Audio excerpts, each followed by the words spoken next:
Welcome to the Salmon Runs YouTube. Enjoy the video. In this video, I will explain how to use the TradingView Long Position tool. First, find the Long Position tool on the left-hand drawing panel. It's usually under the Prediction and Measurement section.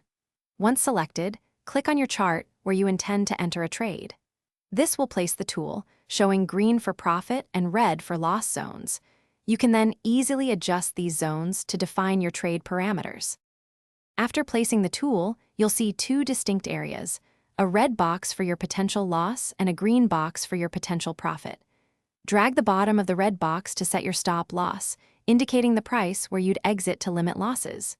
Similarly, drag the top of the green box to define your take profit level. The tool automatically calculates and displays your risk-to-reward ratio, which is crucial for trade planning. To customize the Long Position tool, simply double-click on it on your chart.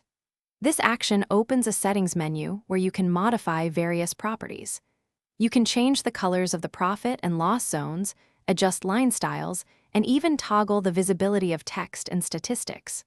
For precise trade planning, you can manually input exact entry, stop loss, and take profit price levels directly into the settings. The Long Position tool helps you visualize potential trade outcomes by showing estimated profit and loss values. Use it to plan and refine your strategies before committing to a trade, allowing you to assess different scenarios. This visual aid is invaluable for disciplined risk management and understanding your trade's potential. Remember to check the description below for a link to grab your own Little Trees Black Ice, plus other great deals. Thanks for watching. Consider subscribing if we helped you.